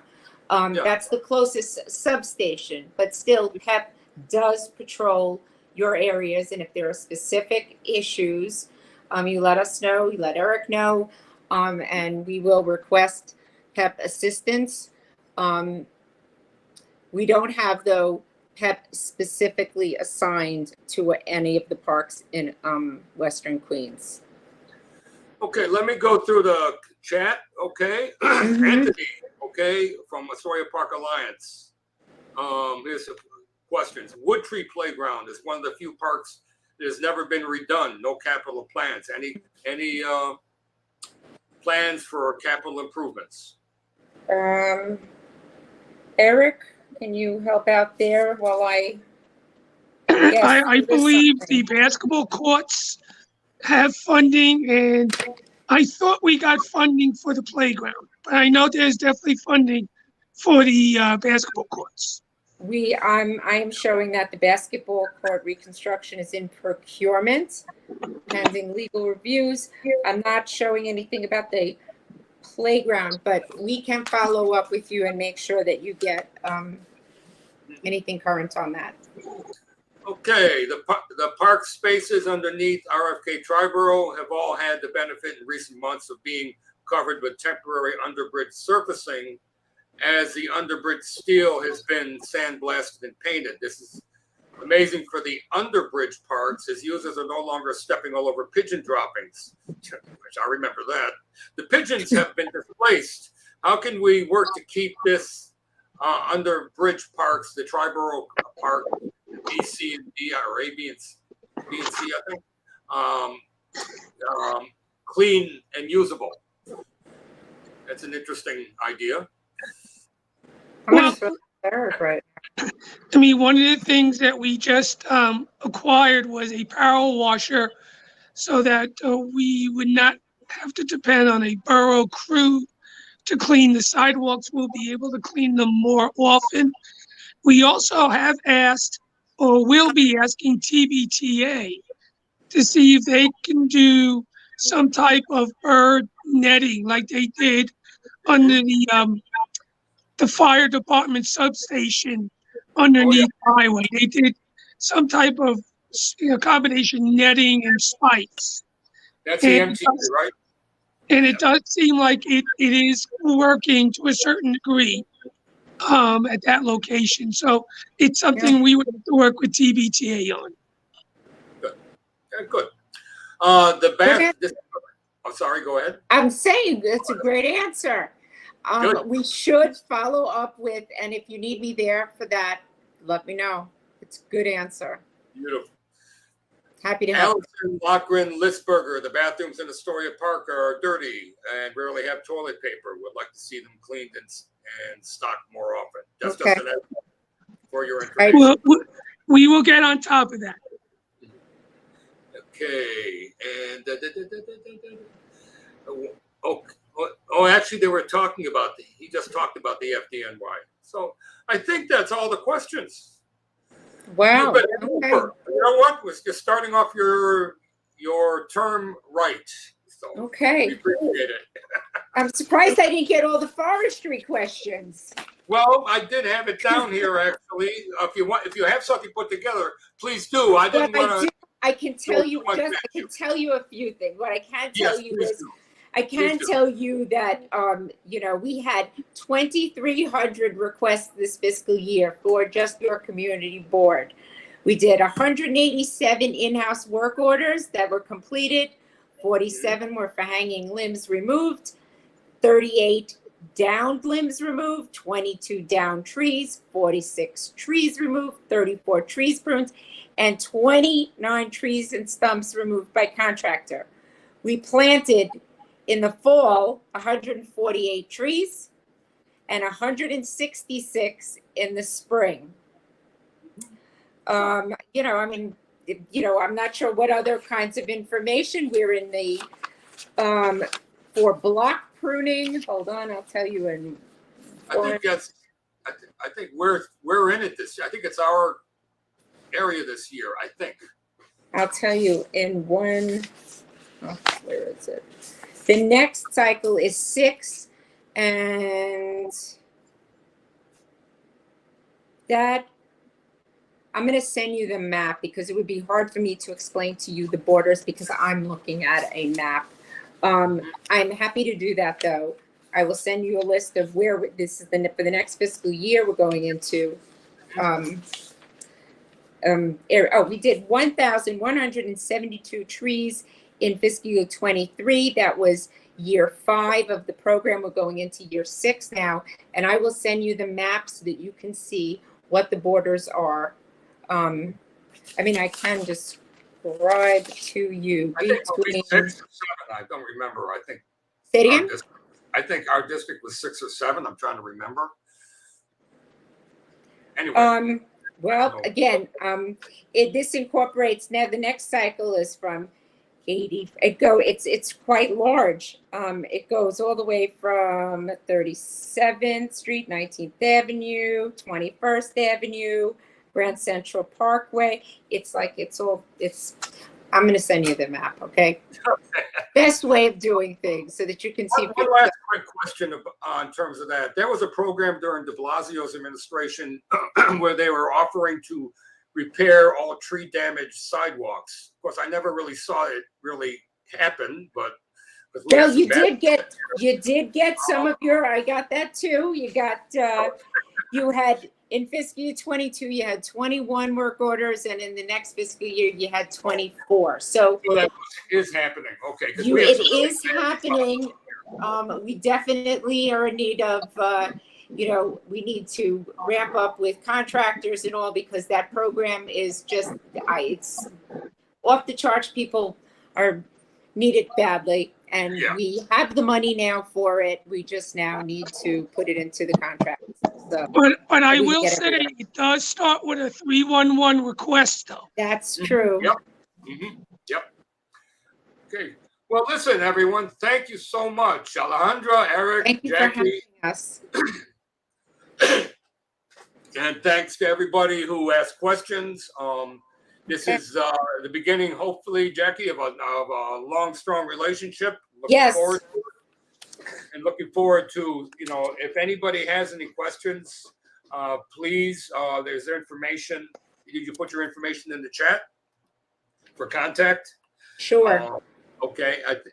And if I you will would do that, and you can just put it in the private chat. Figure out yes. Okay. So thank you so much. We greatly appreciate it. You're so welcome. And I'll see you on Thursday night. Yes, you will. Okay. Okay. Yes. Bye-bye. Bye-bye. Okay, that was great. Okay. I think that we have a very good public servant, and we're lucky to have her in Queens. Okay, now, to culture. One of the most exciting areas for me of our whole district is the waterfront area, from Rainey Park right on up through to Astoria Boulevard, where we have we're blessed with 3 cultural anchors, which, now with the advent of the ferry station, the ferry landing there are becoming well-known and accessible to all of New York. So we're very lucky to have the directors of all 3 of them who would like to discuss their upcoming season. So maybe we can bring all 3 up. Hi, Jennifer. And hello, Allison. And Katie, hi.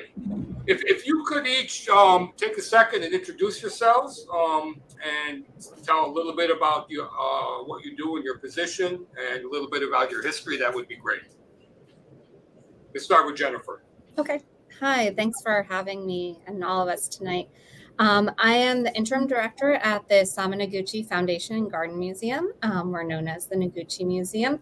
I have been at the museum in 2 tenures. I was there from 2005 to 2010 as director of development, and I returned in 2015 as the deputy director, overseeing several departments at the museum. And I'm very excited to continue in this current role. And I guess after the introductions, I'm happy to give some updates on what's going on at the museum this summer. That's what we do. And Katie Dixon, Socrates Sculpture Park. Hi, I'm so glad to be here. My name is Katie Dixon, and I stepped in as the interim director at Socrates in May. I live in Brooklyn and have worked at a lot of several Brooklyn institutions, including BAM, the cultural district around BAM. I recently ran and launched a new organization called Powerhouse Arts in Gowanus. I was also at the Department of Cultural Affairs for a couple of years, serving under Commissioner Kate Levin about 10 years ago. So I've worked with private institutions as well as with government, and have always looked at how arts and the civic sector intersect, and really excited to get to be working with art in a public place like Socrates. So very glad to be part of your Queens community and excited to learn more. Thank you. And Allison Wallace from the Welling Court Mural Project. Hi, thank you, Richard, for having me. And thank you, Jennifer and Katie, for also being here. I look forward to future endeavors with all of you guys, and excited to hear from the commissioner and also the congresswoman. I think there's lots of wonderful things that are brewing. I have about 20 years or so experience within the arts realm in New York. Even though I do live in Vermont, I get back quite frequently, and I helped to kind of reboot the whole Bushwick community. I helped start the first street art and graffiti gallery that was there in Bushwick in 2006, and ran that until 2010. And then we kind of morphed things into the Welling Court Mural Project, which the first installation was one mural in 2009. And we've consistently every year put out a large, amazing amount of incredible artists who've done installations in and around the kind of waterfront and Astoria, area, in particularly focusing around Welling Court in that area. So yeah, lots of great things. And thank you, Richard, for having us here. Good. Okay. If each of you could basically, first of all, give a brief explanation as to the mission statement of each of your institutions, the goals and things like that. And then after that, we'll go around again and discuss the upcoming season. So Jennifer? Sure. The museum I have a presentation. Should I present that now, and it kind of describes the museum and also our season, or do you want to separate the two? No, definitely. Like, you could do the presentation now. Okay. Of course.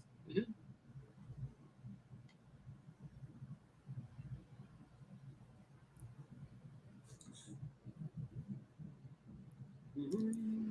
Nice to have some visuals. Can you see the screen? There we go. It's coming up slowly. Here it is. Oh, okay. Looks Perfect. great.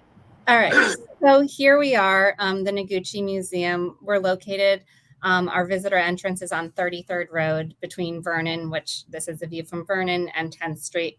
We're open Wednesday through Sunday, 11 a.m. to 6 p.m. And we are free on first Fridays, and we included the other admission levels here. We are the first museum in the U.S. to be established, designed, and installed by an artist to show their own work during their lifetime. So Noguchi founded, Isamu Noguchi, who is a Japanese-American artist, founded the museum in 1985. We are located across the street from his studio, which he established in 1961. So that's how he came to Long Island City, and then purchasing the industrial building in 74 to form the museum. And we feature an open air and indoor galleries. And again, it's an industrial building from the 1920s. And this is Noguchi in one of our galleries, indoor-outdoor gallery. And I just showed a few pictures of the gallery. And we are dedicated for mission, Richard, as you said, we're dedicated to the art and legacy of Isamu Noguchi. So this is the indoor-outdoor gallery. This is our sculpture garden. And this is our indoor galleries downstairs, and some galleries upstairs. And just to highlight what's going on at the museum at this time, we have a temporary exhibition on the second floor. The first floor and the garden mostly are the permanent installation as installed by Noguchi. But we have a temporary exhibition called Noguchi Subscapes on the second floor. and that will be on view through September 3rd. This photo is the set that he designed for George Balanchine's ballet Orpheus.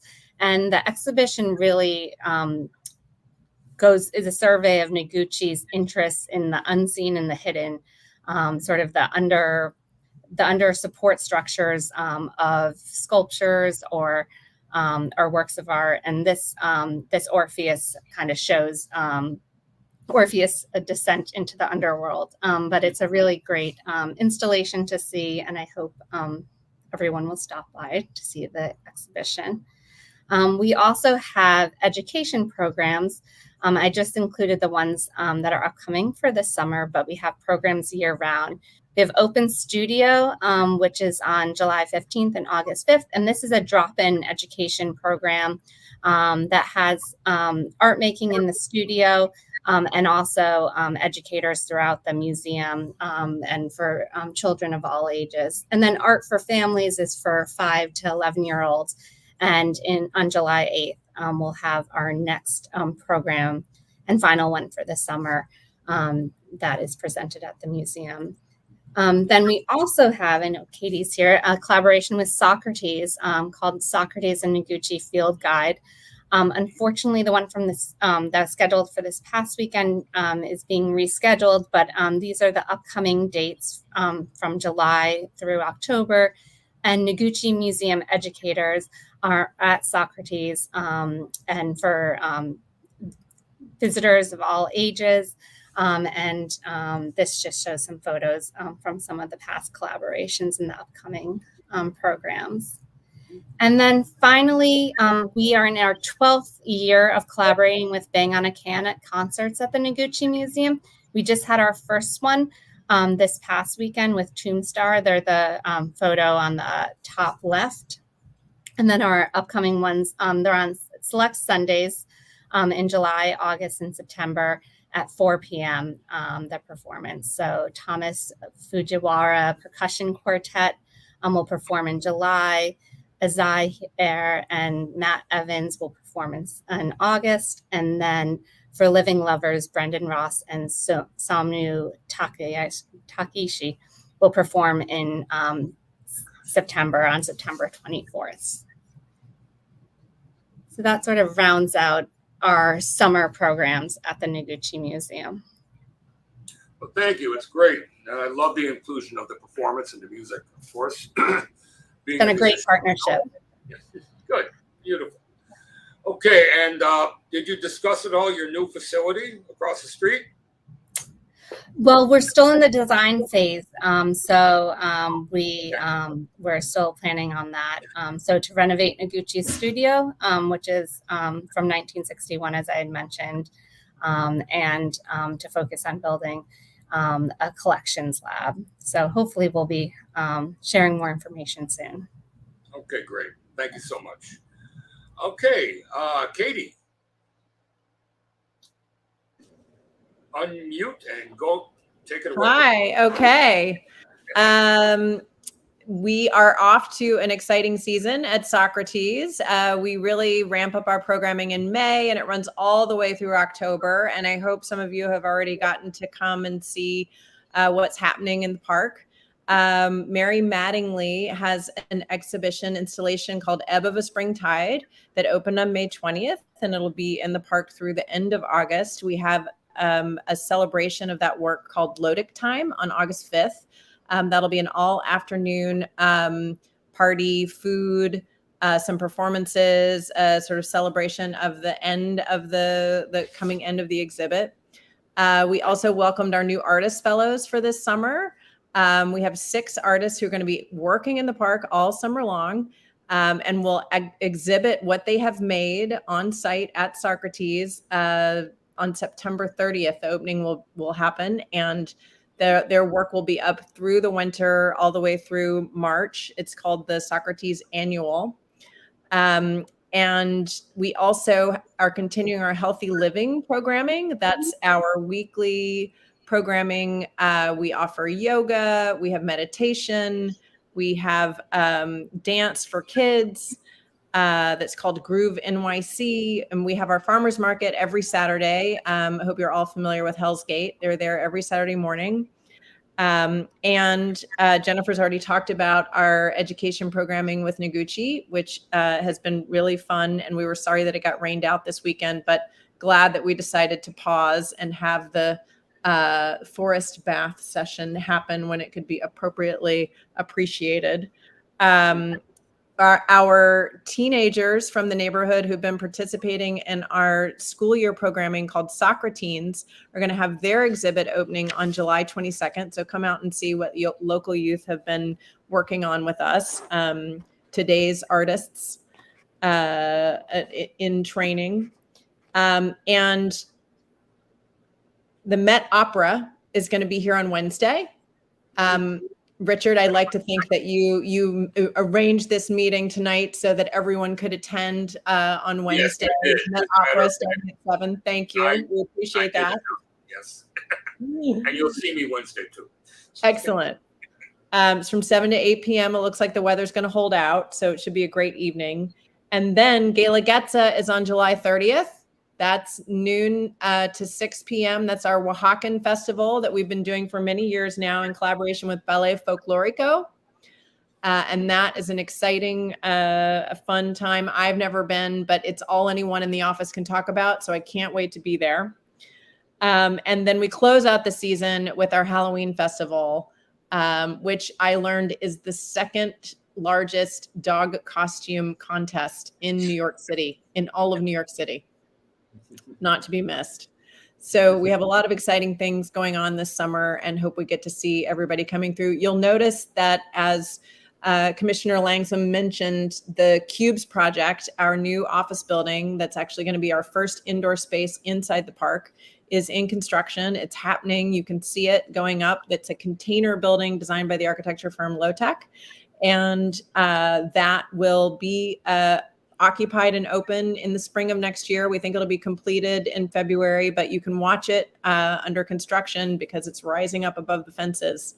And it's going well and on schedule, even, knock on something a little ahead of schedule. So we're very excited about that.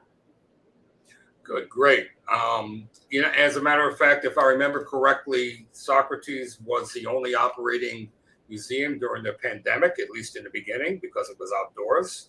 So, you're, again, an integral part of the community of Queens. And with you coming in now, it's part of Brooklyn too, right? So we're all just one big city, Richard. Yeah. Thank God for the ferry. That's why we are. So exactly. Okay. Well, thank you so much. And Allison.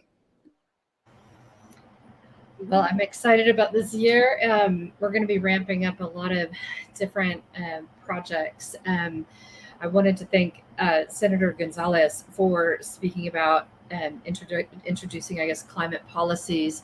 The project installation this year was on June the 10th, and I was out earlier for everyone to do their installations in the street. And I got there the Tuesday ahead of time, just in time for the great smoke cloud that took over the city, which put everybody back a few weeks and then some. It completely disrupted our entire installation this year. So the summer is going to be filled with wonderful surprises of international artists coming when they can to do site installations in and around the streets. One of them who I'm really excited about is this artist named Tom Bob. He's got a little over 250,000 followers, and he's very well known for making these very site-specific, whimsical, installation pieces with oddities of buildings like drainage pipes and, just all sorts of things. So I've got to talk to you, Richard, further about some stuff in and around the neighborhood that he cited on a walkthrough about a week ago. The next year is going to be our 15th anniversary. And so I'm in the process of setting up an email to handle an influx of photographs I'm going to put out. And I guess this is my first call to the community to go through your back archives, your visual archives for the last 15 years of whatever mural you might have taken a picture of, in front of, or next to, and send it in. I would like to try to collect and amass as many of the murals as possible. I think there's a little over 1,600 murals that have been painted in this neighborhood, and I'm hoping to try to put a book together to kind of quantify the amazingness of all of these artists and these pieces that they've created. Hopefully this fall, I've been in talks with a few people in the neighborhood about creating some classes and pairing up local kids with some of the artists to paint some murals. And hopefully July the 30th, I believe it's a Sunday, I'll be giving a tour of this year's installation. So lots of great surprises in and throughout the summer and potentially into the fall, depending on when people can get back to New York to paint their spots. But it's lovely. It's been a nice, slow, evolving circumstance this year. So yeah, thank you so much. Do you guys have any questions? I know I just went over some basic stuff, but. No, I mean, can you give an idea of, I guess, the original idea? The artists that come in, number one, they don't get paid, from what I understand. Can you give some of the parameters of how that process works? What's exactly behind it? Yep, and there was a wonderful couple, Jonathan and Georgina Ellis, who lived on Welling Court, and they were, just kind of fed up with how dismal a lot of the city school bus repair lot walls were, and they knew that it could be different. They knew that it could be better, and they'd reached out to some people about, their idea about creating a mural project there, and it just wasn't really in alignment with their vision. And so they were recommended to reach out to us when we had our gallery space in Brooklyn. And so we met them and had dinner, and they walked through the neighborhood, and they told us about the history of how the community took over the empty lot where the community garden is, and how it was kind of like this big revolutionary thing where they, cleaned it up. It was like a very rough section of Queens. Nobody really went down there. A lot of the old school graffiti writers on this project said that that was like the toughest, scariest part of Queens. No one went there. There were no outlets. And like that community garden was where there were dumped cars, burnt, tires, and potentially dead bodies, all sorts of stuff. So for the community to go in and clean it up and claim it as their own and say, this is where we're going to, grow our food. We want to take it back. And that was kind of a part of the premise of what this project then kind of embodied as well, was the community coming in and taking back this section of Queens and beautifying it in a different way, but still inviting the people who had been inspired by these neighborhoods and these cultures to infuse it with their passionate visionary skills, And so over the years, I've just asked everyone to take this opportunity to, paint something that would heal themselves, because that intentionality behind what they create will help others heal the things in their own lives, but all these artists are also going around the world, and they're being asked to go on, all these projects and stuff. So they're being infused with colors and sights and sounds.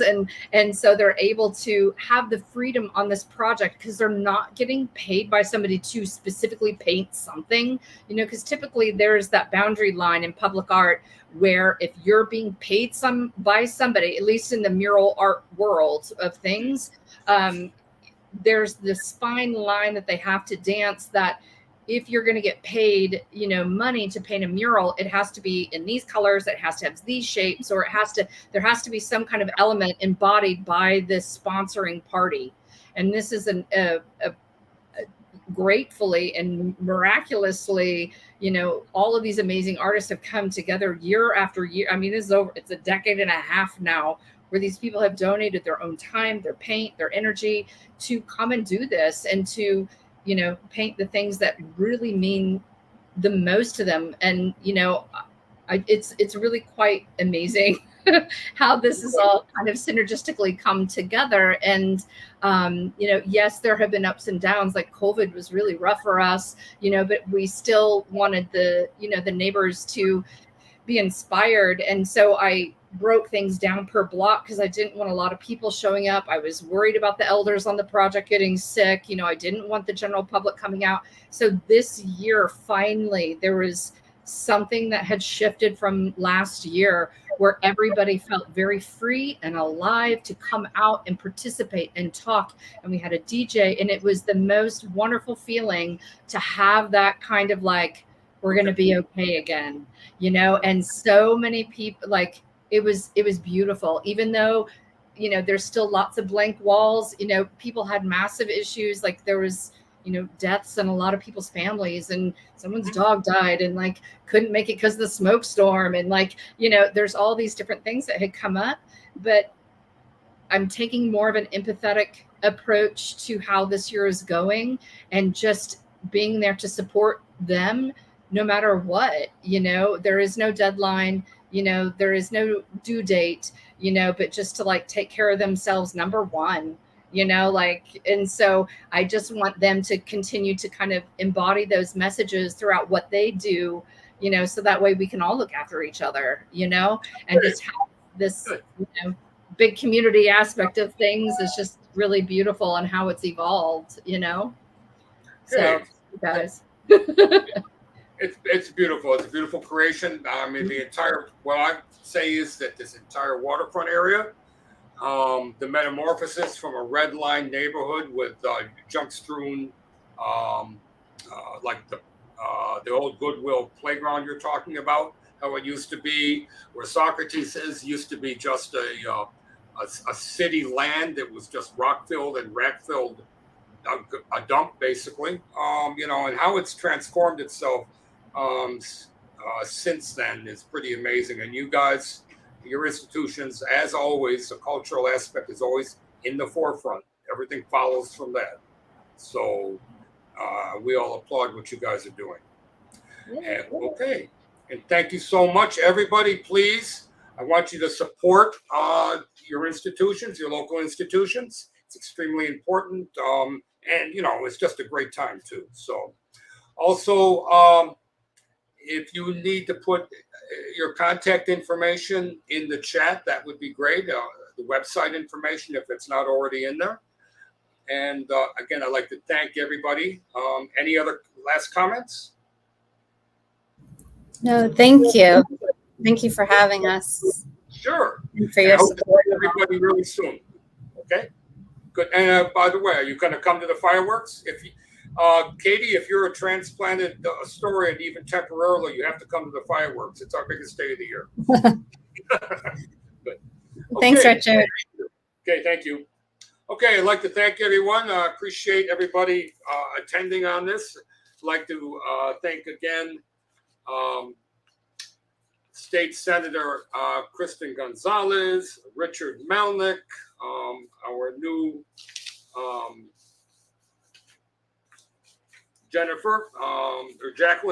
Jacqueline Langsam, our new Parks Commissioner, Jennifer Lorch from Noguchi, Katie Dixon from Socrates, and Allison Wallace from Wellington Mural Project.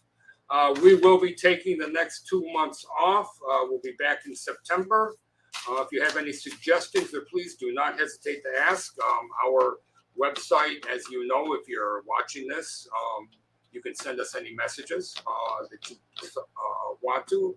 And also, if we get anything from Parks back in terms of answers to questions, we will post all that information. So also, if your friends or anybody else wants to view this, it's going to be, the recording will be still available on the same links you're watching it now. Okay, thanks everyone, and I'll talk to you soon.